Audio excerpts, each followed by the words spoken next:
I did nothing. Snake said, I did nothing. Did I tell you, do nothing? Snake said, no, Swamiji. You said, you do my duty. What is your duty? Your duty is not to bite, but to give that sound. Zzz. If you had given that sound, they would have thought you are still powerful. Same is the kind of spirituality. Spiritual people are not weak. Spirituality is not about not doing at work at office, affecting your performance, going to the tea, sitting with the people and sitting alone. Most of the time spiritual people will sit alone. That's what the impression. You have to be in the mess. You have to be in the place where there are nonsense. You have to live in this world of problems, but still stand strong. Like a snake, what Swamiji said to snake, make that noise. Otherwise you cannot survive. You have to make that noise to show powerful. Spiritual energy should make you powerful to live in this world, not to renunciate, go to the mountain.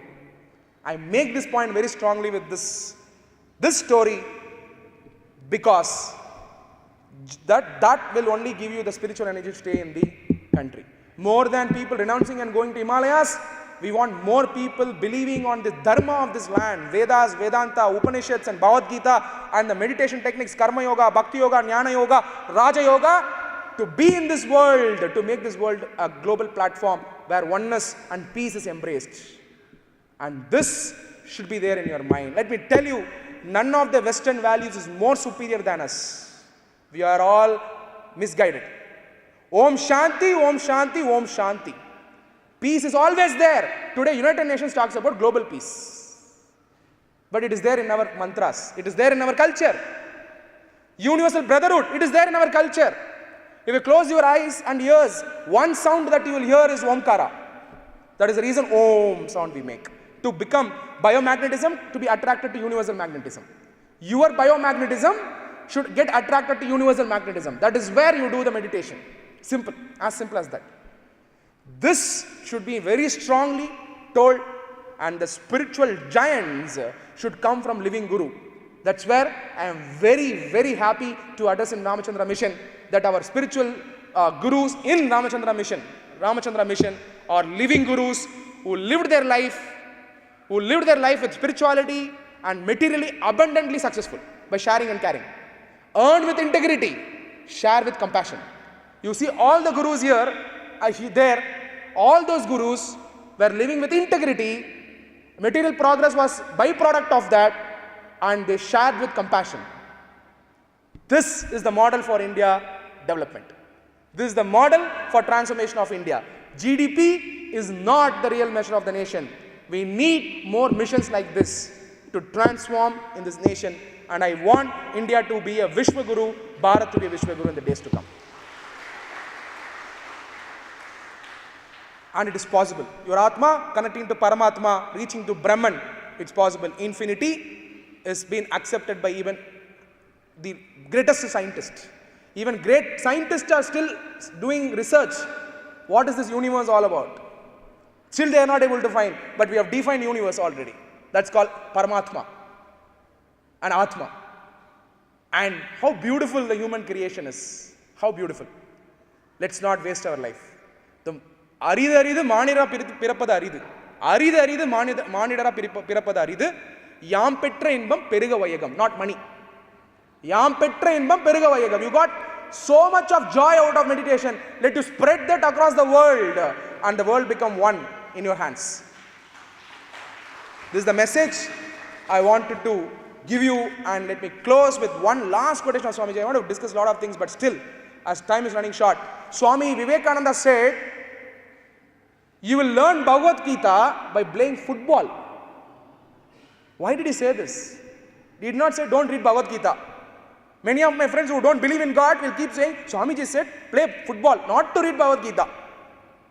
Just like the kids say, I have to play cricket, but I will not read examination. No, he said, you should have tremendous strength. When you have tremendous strength of mind and body and intellect, then you will understand Bhagavad Gita in a much better way. For that you play football. And it is situation-based answer given by Swamiji. It is not quotation.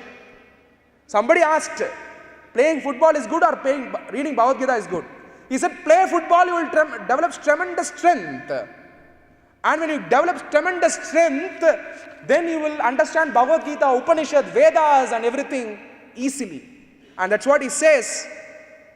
What I want is muscles of iron, nerves of steel, inside which dwells a mind of the same material as that of which the thunderbolt is made. And he wanted to have a thunderbolt, youngsters, to understand Bhagavad Gita and Upanishads and Vedas. Move from lethargy to dynamic spirituality. Spirituality doesn't mean weak.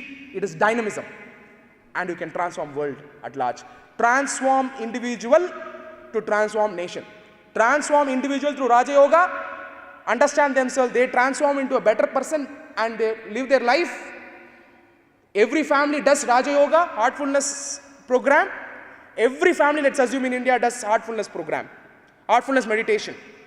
If 130 crore people do Heartfulness meditation, and every family is transformed. Even every family is transformed, every town is transformed, every town is transformed, every district is transformed, every district is transformed, every state is transformed. When every state is transformed, India is transformed. Transform individual to transform the nation. You cannot transform the nation and transform individual. I hope you got the point. This is the culture of India and we will embrace this. Thank you for this wonderful opportunity. I don't have questions. That there is a shortage of time. So that's what they have mentioned. But you can very well touch base with me. My YouTube and Facebook ID and mobile things are there. You can take it up. And I'm always connected to Heartfulness Institute. And thank Mr. Subra and Mr. Prakash and Heartfulness Institute, all the volunteers and sevaks. I call them sevaks, not volunteers. You do seva here. Sevaks without any expectation. Without any expectation. This is the highest level of dharma. And I guarantee you, you're already in heaven. I guarantee you're already in heaven. Don't miss this. Thank you for this wonderful opportunity.